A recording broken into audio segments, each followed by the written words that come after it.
So Lynn, you just spent some time in Egypt. I've read some of your thoughts that you've kind of put out on Twitter, but give people a roll up as you look at layer 2 and Bitcoin being used as a payments technology, not just a savings technology. What are some of your high level ideas or thoughts as we look at it right now in 2023? Well, so we think it's funny because the narratives around Bitcoin do shift over time. In the earlier days, it was more about the unstoppable payments. Now, a lot of the narrative is focused on like the savings aspect, that we all have like access to this open source savings, finite supply. And people are even saying you have to spend your Bitcoin to help the ecosystem. I generally think that money's developed kind of organically in the sense that when they're in their early phase and they're volatile and we expect a lot of upside, and if you add capital gains taxes to spending it, it's naturally going to incentivize people wanting to hold it for long periods of time. Because what you're holding is that optionality to spend it, right? Most other assets I own, for example, stocks and cash and things like that, could theoretically be taken from me. They can be seized, they can be frozen for any number of reasons. If I was in another country, I might have a higher concern that would happen. Or they might be, if you're in a country where things are breaking down, or you're in a smaller country, there's a higher probability you'll want to leave. Knowing that you control part of your own assets and can literally just bring them with you by writing down 12 words is very powerful.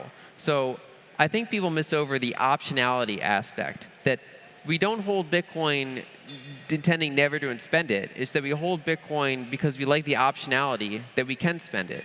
And so I think health of the network is looking at how many places in the world could I spend Bitcoin if I wanted to, not the actual rollover of merchant acceptance. Like how much volume's happening, I think, is less important than trying to identify the number of conversion points around the world. Because the more conversion points there are, the more permissionless the network is. If there were only like 8 exchanges in the world that traded Bitcoin and nothing else you could do with your Bitcoin, that would be bad for the network, because all you'd have to do is block those 8 exchanges.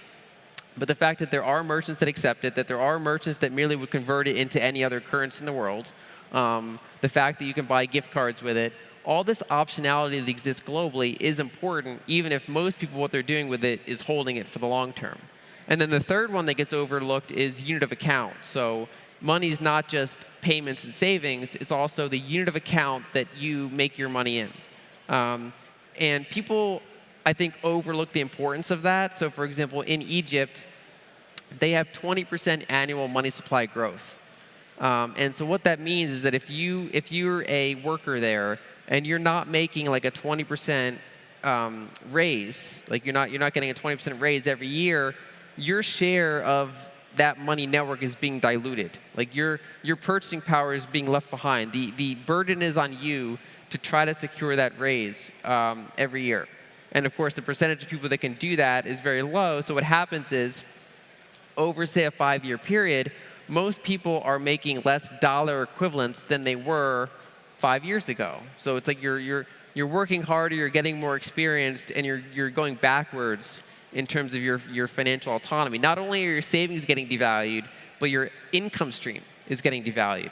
And I spoke to a videographer there, and what he does is he does some like freelance work for foreigners. Like if someone needs a filming thing in Egypt, they can pay him, and he charges in dollars, even though by the time it hits his bank account, it's in the local currency.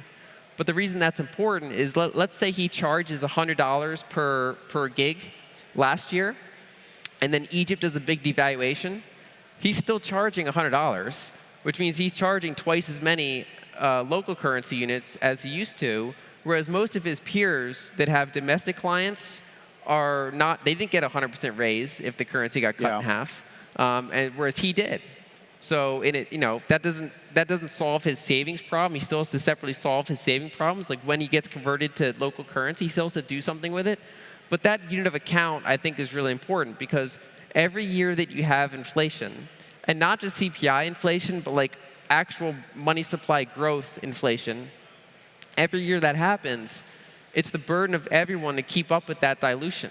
And it's hard for people to. And then the way our society works is that people that hold large amounts of assets and then leverage those assets with long duration, low cost loans, they're shorting the unit of account that you make your wages in, right? So that's the two sides that people are on, and that's a system that's just centralized and inflationary. And I think people overlook that, the importance of the unit of account.